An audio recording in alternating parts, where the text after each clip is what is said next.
Welcome to Movie Time with Matt and Derek. I'm Derek Tirrell. I'm here with my co-host Matt Lyons.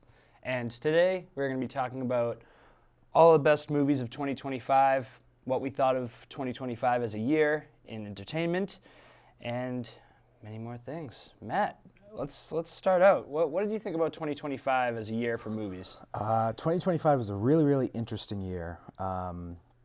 Coming off of, I feel like Hollywood was still kind of riding the Barbenheimer wave. A lot of excitement about that. Really, really interesting because in previous years, the franchises and the superhero films have really kind of dominated the box office and the conversation as a whole. And with 2025, we had 3 MCU movies. None of them really did all that great. None of them grossed over $500 million worldwide, which is not great. You have, DC came out with Superman, did a little bit better with a little over 600 million. But what really kind of dominated 2025 was horror movies. Yes. In particular, Warner Brothers. They had Sinners, Weapons, Conjuring Last Rites, Final Destination's Bloodline. Outside of Warner Horror, you had Companion, Good Boy, Together, 28 Years Later, Bring Her Back, Long Walk, Drop, The Monkey, Black Phone 2, and many, many more. Warner Brothers kind of had a banger year, and then that kind of culminated with them getting acquired by Netflix, which is still in the works. Yes. What were your thoughts on that pending deal? Yeah, I think it's weird, it's getting to a point where, we're almost devolving back to like cable in a way where, we're having these companies just buy everything out and then package it together. Yeah. And I think that I'm not huge on the deal, especially some of the things that have come out about Netflix's practices, some of their ideologies about second screen viewing and things like that. Don't sit great with me. Do you have any thoughts on the whole second screen viewing or anything that I believe it was Matt Damon that came out and said it's been out a couple times before, but Matt Damon, he just went on Joe Rogan's podcast and he kind of explicitly said they want you to repeat the plot 3 to 4 times for people that are in another room or are watching, watching on a TV while scrolling through the phone. Yeah. And like on the one hand, and Ben Affleck kind of talked about this, like yes, that's true and that is a problem and a lot of people are consuming that way. However, there are shows like Adolescence that are like just like not plot driven, just character driven. I don't want to sound like or beat a dead horse, but like Oppenheimer's a 3-hour movie about scientists talking and it made almost $1 billion and everyone was riveted. Mm-hmm. So as a whole, yes, there are, if you look at the quality of Netflix movies now, I love The Rip. If you haven't seen that, go watch that. It's a great movie. But outside of that, a lot of the films are very forgettable and they are bland. But if you have the right group of people really kind of putting their all in something, it's not a one size fits all. No, I totally agree. I have one in my top 5 for today. Like Netflix, they do well. Like, when they work, they work quite well. Yeah, but there is a lot on there that you can tell has that kind of second screen format to it. Just a background noise film. It's really interesting when this deal was kind of coming together because there were rumors it's like Netflix going to buy it, and everyone's like, no, don't have Netflix buy it, please God no. And then Paramount's like, hey, we're going to buy it, and everyone's like, oh my God, Netflix, buy it, quick, get it. Paramount they tried to do like a hostile takeover, and they tried to go right to the shareholders to buy it. Thankfully, it didn't work. They're still kind of trying. They won't drop it, which is super interesting, but it does seem like Netflix, this deal will probably go through. It's like they're kind of working around the Paramount decision from many moons ago. Yeah. And this kind of started with Disney buying Lucasfilm and Pixar and then Fox, and now it's all just these... Worked pretty well for Disney, so... It did. Yeah. It did. It makes me worry a little bit about theaters because Netflix foundationally was built at at-home screening, and even some of their bigger films they'll maybe release for a week or release them in select theaters and things like that. Do you worry that maybe some of these big blockbusters will go direct to streaming, or do you think Netflix sees that there is money in keeping theaters alive? It's hard to say. Ted Sarandos has said we are going to keep Warner Brothers theatrical films, which, I mean, they will certainly for the start at least. Right. At first they said, we're going to keep them like 15 days. And everyone's like, no, you can't do that. They're like, all right, we'll keep the original 45 window, whatever you want. Right. I mean, I don't think Ted Sarandos is, I don't think he's against movie making, but he clearly wants to do right for his company. I think movie theaters are never going to just fully go away. People love that experience. They want events. I mean, the Stranger Things finale, Netflix show, they had theater screenings for the finale because it's an event. Right. That will never truly go away. I think Netflix will stick true to their word for at least the first 2-3 years. Right. Then as the dust settles, start to experiment with like seeing how far they can push it and stuff like that.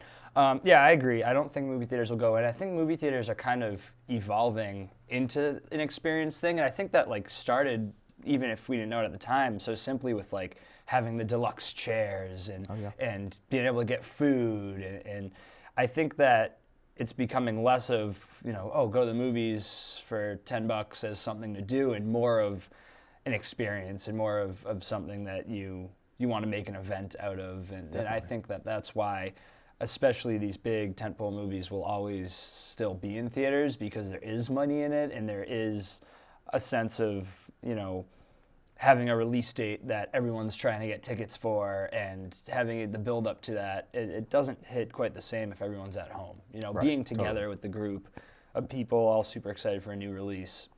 Could say it's almost like that indescribable feeling you get when the lights begin to dim. Right. Yes. So. Yes, of course. Well, would we like to start talking about some movies today? Absolutely. Let's get into it. All right, cool. Do we want to start at 5, or do you want to just talk about some movies that maybe didn't make it in your top 5? Or I can mention a couple. Okay. For like honorable mentions, this film came out, I want to say March, possibly April. Warfare. This was a really, really interesting movie. I had the pleasure of seeing it in IMAX. Felt like I was in the war, co-directed by a veteran, and it definitely shows. Certainly the most realistic from, I'm not a soldier, I don't know. I assume from what people have said, the most realistic war film since Saving Private Ryan. It was definitely an experience. And when I left, I was in the parking garage, and I was pulling out, and my mom called, and she was like, "Hey, how was the movie?" She's like, "Was it good?" I'm like, I can't even talk about it. Yeah. I'm like, it's not even like, she's like, "Well, how was the plot?" I'm like, it's not even like, it's a totally different experience. Yeah. Okay. So that's one that I missed. And I was doing some research, and I'm looking at the cast, and it's not exactly the cast that I would like envision being in a war film. Like it's not. So talk to me about some of like the performances and like some of like how that went. There's not really like a lead. It's very much an ensemble film. You have Will Poulter, Joseph Quinn, Michael Gandolfini, which was cool. Who else? Charles Melton, and he was just on Shogun. Blanking on his name, but he was excellent. Okay. Cool. It felt like when people came on screen, like, oh, that's Will Poulter. Like they felt it was a very, very grounded story. It was really cool. Yeah, because I feel like sometimes you see like these big action stars that are like super like traditionally handsome. Like, you know what I mean? I feel like this was like it feels like a grounded group of guys that are going to war. We had a lot of sequels this year. We did. And we had Nobody 2, Spinal Tap 2, Mission Impossible, the Final Reckoning. 20. Yeah, whatever one we're on. That's definitely just another pattern. I mean, like you were saying, the franchises, the big like superhero, Star Wars, they didn't really take over, but there were a lot of franchise films this year. Yeah, definitely. I mean, if you look at the box office worldwide for the year, not number 1, but I believe the second and third slot go to Avatar 3. Whatever. Yeah. Maybe you're a fan of that. Okay. Yeah, a lot of people are apparently. And Zootopia 2. So. Yes. Yeah, Zootopia 2 broke some records and did very well. I did see it. Thoughts? I didn't think it was as good as the first one, but it's a faithful sequel, and it's not bad. It does some new things, but wasn't blown away. Not that I'm exactly the target audience for the film, but no, maybe not. it was always enjoy a Jason Bateman performance, and Totally. he's right there he's with good. you. So, yeah, it wasn't bad. Let's see. Well, is it time to break into the top I think it's five? time to get into All our right. rankings. Well, I'll let you start us off boy. here. All right. For my top 5, it wasn't difficult to narrow down 5 films, but for me it was difficult to narrow down the order. There were some last minute changes. I made some changes this morning. Yes. I might make some changes after this airs. Who knows? But number 5, I'm going to give to Weapons. Weapons, a horror movie by Warner Brothers. It was written and directed by Zach Cregger. This film was kind of wild. I remember hearing like bits and pieces here or there of when the film was first greenlit.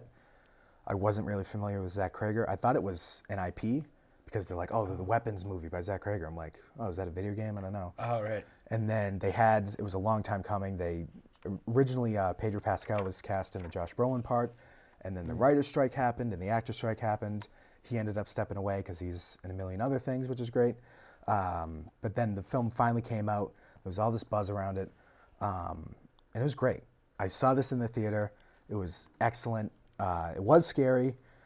It was hilarious. So funny. Yes. And much like his previous film, Barbarian, he does a great job of breaking up into different perspectives. You start with one character, and then you switch. Yes. You go back in time, and then those characters kind of meet up, and then you go to this third person. That you was never met that before. was probably my favorite aspect of the film. Like seeing like the same events and seeing how everyone gets to where they are was so entertaining. Amy Madigan like knocks it out of the park. Excellent. Such a great film. I'm not traditionally a fan of horror movies. No, me neither. You know. So, but I really enjoyed it. I love the mystery of it.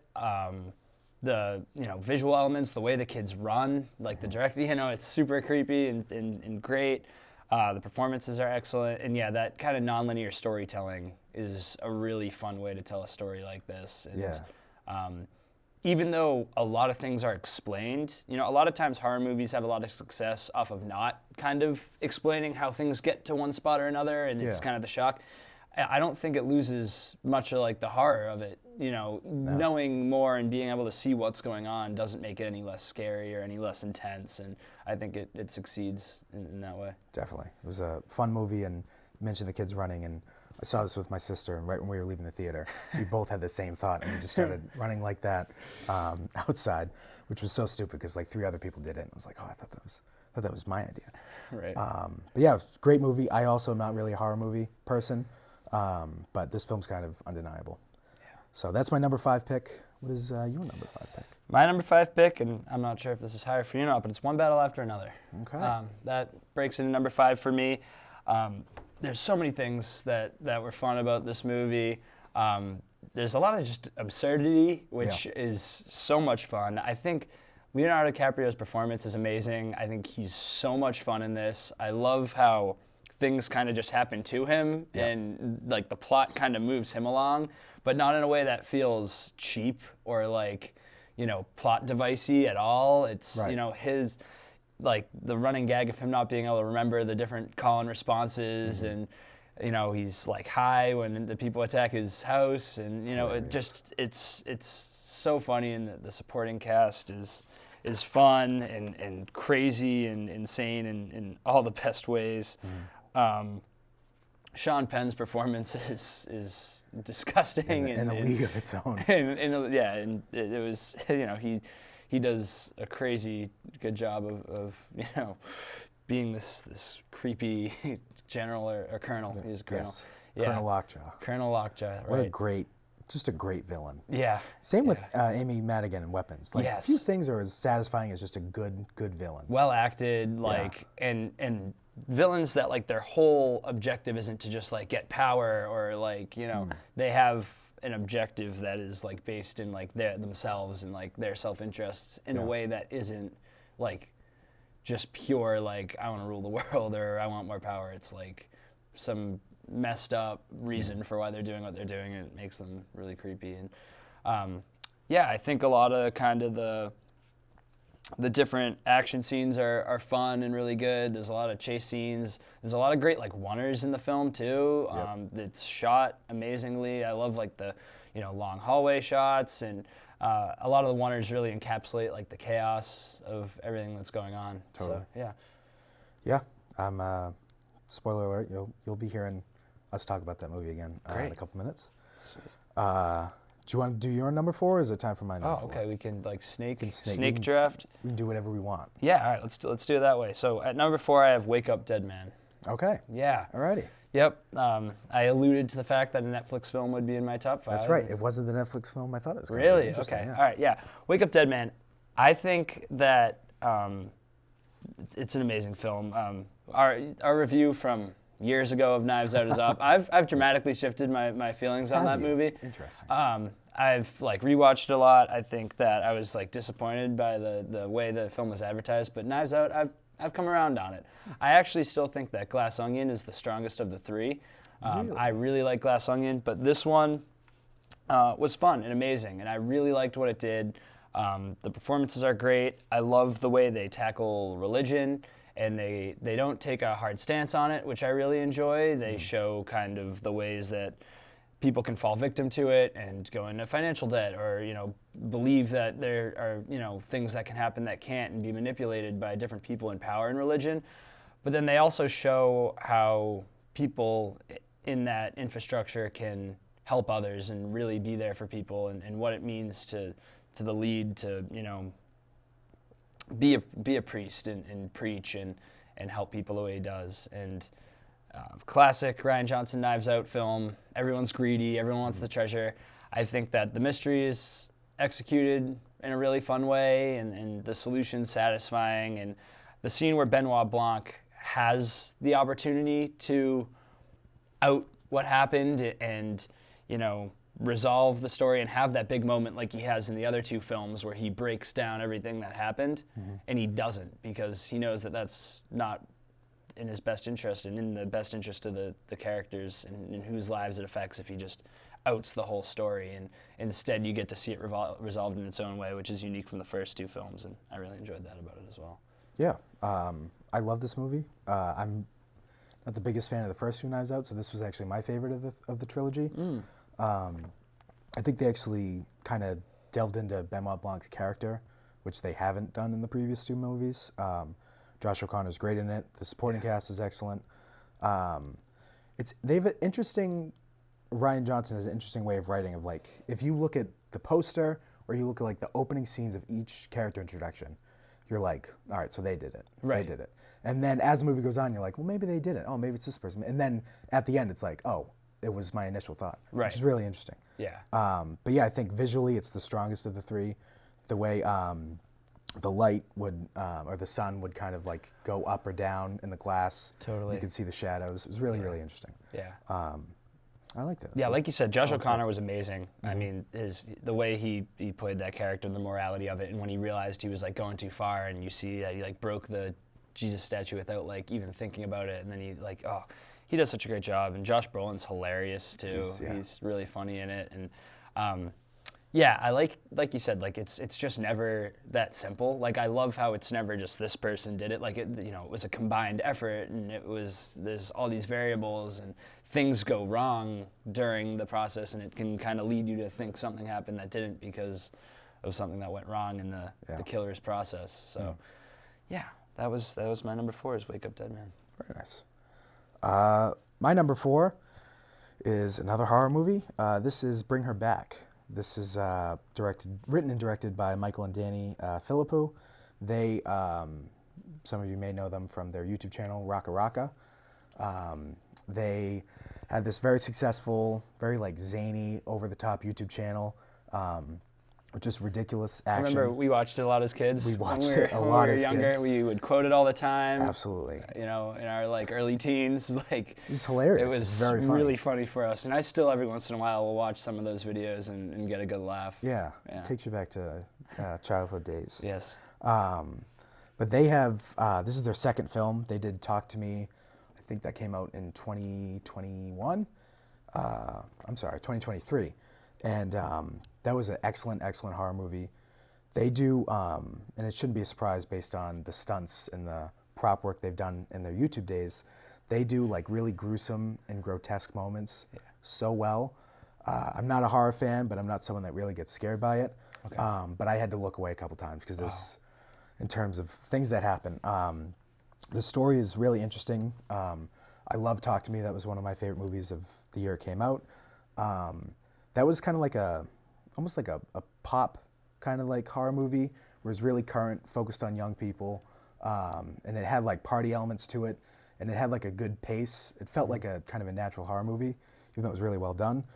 This film, they've kind of outdone themselves because they took a totally different approach to horror, where this one is just dreadful. It's a much slower pace. Okay. It's really slow, and like it's really sad. It's so depressing. And a lot of reviews are like, I hated watching this movie because it just made me sad, right. Which I understand. Maybe I'm a masochist because I liked it, even though it did make me sad. The way the story works out, another standout villain performance. I won't really say who it is in case people want to watch it. Right. Although you probably get a hint of it from the trailers. Super, super interesting. This is one of those movies where I watched it, and then the next night I sat my family down. I'm like, you guys are watching this tonight. Right. Because I can't be alone in this despair. Yes. Great movie. Totally recommend it. They're 2 for 2 in my eyes. I'm really excited to see what they do next. Yeah, it's awesome that they can go from like the YouTube to this, and we're seeing a little bit of a pattern with that. Yeah. It's kind of Key and Peele-esque of the way that how their careers went. Totally. Post their comedy skit show type thing. Yeah. Yeah. What do you make of that kind of evolution? Do you think that these people, once you nail comedy like that, they just have those creative juices and need to channel into horror, or do you think this is going to be a bigger pattern? Like, I think there's a long history of this. David F. Sandberg started in horror, and then he did Shazam.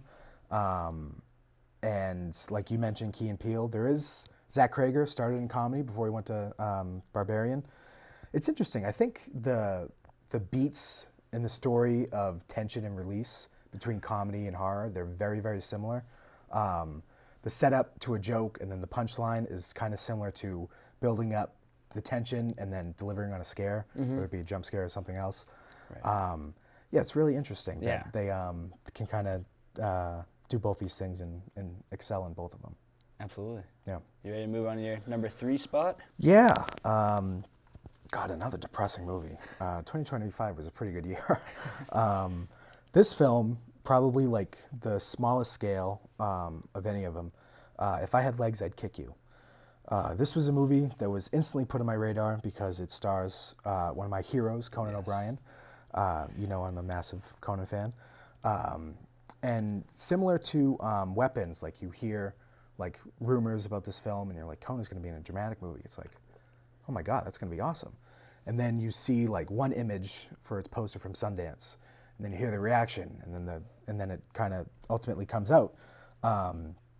This film is really, really interesting. It has been described as uncut gems, but for mothers, right. In that it's anything that can go wrong when you're a mom will go wrong, right. And that it's never really over, and there's always something else. There's one battle after another, you could say. Really, really devastating and interesting film. Rose Byrne is the lead of it. She is just excellent. She received an Academy Award nomination for it. She won the Golden Globe for Best Actress in a Musical or Comedy, which is ridiculous because this film is not a comedy. Even though it has funny moments, it's very, very anxiety-inducing. I had to like take a lap around my house after I saw it because I just needed a deep breath. Conan's great in it. He does really subtle performance, which is nice. And then, I mean, it's really Rose Byrne's show. She does excellent, excellent job. Wow. Yeah. Excellent. So what was it like seeing Conan in there for you? It was great. I mean, people in comedy, there's a long history of comedic actors like doing horror.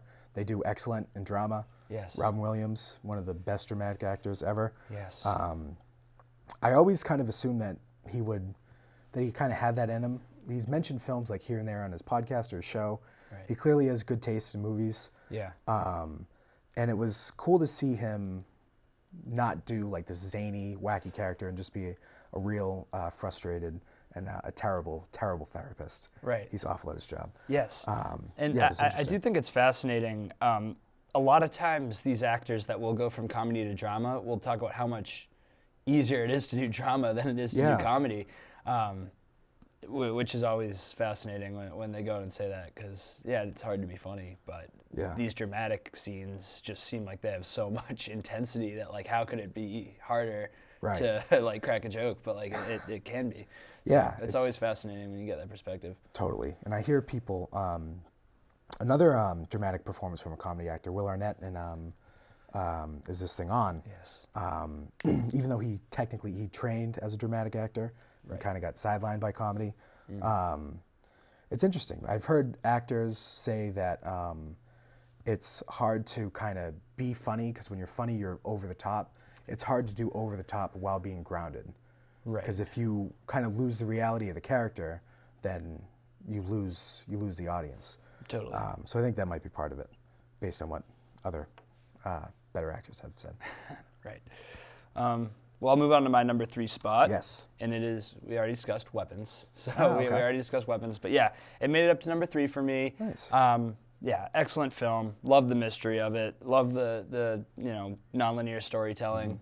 I won't retread everything that I said when you said your piece, but yeah, I think that the effects are great, and the scare factor, the makeup.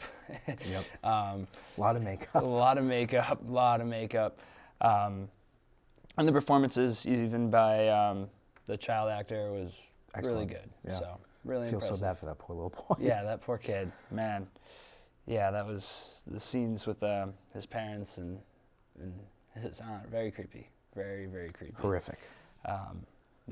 Not a good situation to be in. So I guess it snakes back to me. Yeah, your number 2. For the number 2 spot, it's Frankenstein. Okay. This was the Netflix movie that I thought you were talking about. Yes. Okay. 2 Netflix movies made it in. Yes, Frankenstein. I was blown away by this movie. I thought the visuals of it were amazing. It's a retelling of a classic tale, but I think it's done in a new way, in a refreshing way, in a really dramatic way that says something.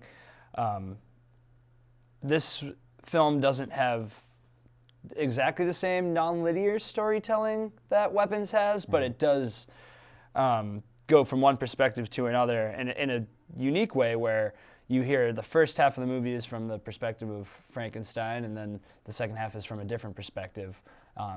There's also a lot of flashback. The whole film's essentially a flashback, which is really fun, and it's a retelling of events.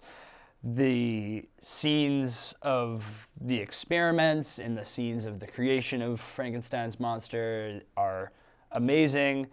The other human elements in the film really ground it, and it really makes you kind of ask questions of who's the monster. Is it Frankenstein, Dr. Frankenstein, or is it his creation? Yeah, right.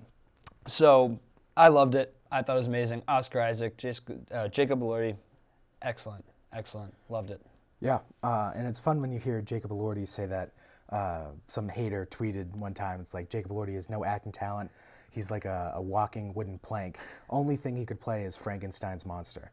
And here he is, and he gets nominated for an Oscar for it. Kills it. So, I mean, he's so amazing in the role. Like, the kind of like basic human like needs that he is just kind of like pursuing this whole film, and like just searching for a purpose, and it's amazing. He does such a good job, and Oscar Isaac's kind of like Frankenstein delving into his like insanity and like going crazy about what he created, and the scene where he's talking to like this panel of people who, and presenting his science and showing that, the brain of one man's dead body is activating the arm of another dead body, and the way he presents it, and the way the character kind of goes crazy when he realizes he never planned on what he would do if he succeeded. And I love the way that they tackle that, and they do an amazing job, and really enjoyed Frankenstein. Yeah.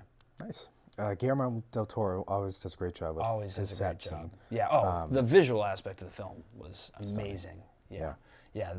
The set of his lab, the big tower, is so cool and so grandiose, and all like the moving machinery and everything like that was awesome. The lighting in those wide establishing shots, the different sets are awesome. The costumes are super fun too. So. Nice. All right, my number 2 pick. It's a film you mentioned before. It is One Battle After Another. I have gone back and forth as to whether I want to put this in my second spot or my number 1 spot. Really? Ended up in number 2. I love this movie. Again, kind of like going on the theme of like hearing things about a movie and then the anticipation growing. A couple years ago, I want to say there was photos of, it's like Paul Thomas Anderson's new movie finally starring Leonardo DiCaprio. It's like, oh, they're working together, awesome. Right. And I think some of the scenes were actually shot in Boston in the one of the opening heists with the car chase. Oh, okay, yeah. I think, could be wrong, but I'm pretty sure outside of like the financial district. And it was like, oh, that's going to be great. And then you hear all this buzz, and it's like, oh, 2025, Paul Thomas Anderson, new movie. He's one of my favorite directors. He's just excellent. Always such a unique and interesting way of telling his stories, and he gets, the cream of the crop. He gets some of the best actors to work with him. And then there was a rumor that they had tested the film, and that it was super divisive, that it had tested horribly, and everyone's like, oh my God, no, is this movie going to be terrible? And then it's released, and then critics are like, this is the best film of the 21st century, and you're like, what is happening? It's nice to kind of hear those, whether it's a progression of maybe it did test horribly and they just cut it wrong, and then in the final assembly you have this masterpiece, right. Or whether that was not true. But either way, hearing different things and your curiosity about a film kind of like growing and then finally seeing it. I had the pleasure of seeing this in IMAX, and oh my God, there's one shot with Sean Penn in this beautiful desert. Yeah. He's talking to someone, and they're this small on the screen, and the rest of it is just this beautiful mountain vista. Yeah. The visuals are just stunning. I don't want to retread everything you said. Mm-hmm. This is like top 5, if not top 3, Leonardo DiCaprio performances. Yeah. I was crying laughing. I think everyone can relate to his irritation on the phone. Yes. He starts crying and then he's like screaming. Oh my God, excellent. He's so funny in this. And it's so different from hilarious. anything else he's done. Absolutely. Like, it's so different from everything else he's done. He's on this trend of like playing really weird like loser characters, which is great. I mean, Bob, he's a stoner, like very much like the dude in The Big Lebowski, just in his robe, just kind of like going through the motions. Yeah, the sunglasses, like the outfits are hilarious. He's trying to be incognito in the most obvious way. Between this and his last performance, I think, was Killers of the Flower Moon, he's playing this unintelligent, doofus who's just going along, who becomes like I this said, monster. the plot happens like to him. Yeah, and he's like, all right, I guess I'll poison my wife. He's playing some really interesting characters, and I'm here for it. It's excellent. The way the story, I wasn't expecting when I heard like this is the movie of this time. I'm like, okay, biting political drama, we need it. I'm here for it. Want to watch it. But I wasn't expecting the absurdity that you talked about, which is my fault because I should have known with Paul Thomas Anderson. Right. But oh my gosh, like the opening scene when Perfidia meets Colonel Lockjaw, you're like, what is going on? Here we go. Like, Sean Penn, over the top and exceptional performance. Everyone in the film's great, and couldn't recommend it enough. I loved it. Yeah, I watched it the first time, and I think the hype of this being the best film ever made or whatever, was kind of in my head, and I watched it and I was like, this is really good. Love it. And then I watched it a second time, and the technical aspect of the film, the jump cut from when Bob takes a drag, and then it cuts to the door coming open. Yeah. And the River of Hills car chase is the car chase is so cool. Yeah, incredible. The way they use like the mirrors and the way it ends is super creative and fun. Definitely. And there's so many like just small performances that just really like the Sensei, Guillermo del Toro. Sensei, Oh my God, Sensei is so funny. Thank you, Sensei. Yeah. And it's so well done, and the kind of resistance, like that's almost a character in its own, like with the different code words, and then there's all of a sudden he's able to get out of these situations because they know who he is, and kind of like the mystification of the resistance is really fun. Yeah. And all the performances are great. So I actually I don't want to be too bold, but I think we might have the same film at number 1. I think you might be right. 3, 2, 1, Sinners. Yeah. Okay. Yes. Do you want to go first? You want me to go first? I'll let you ride, man.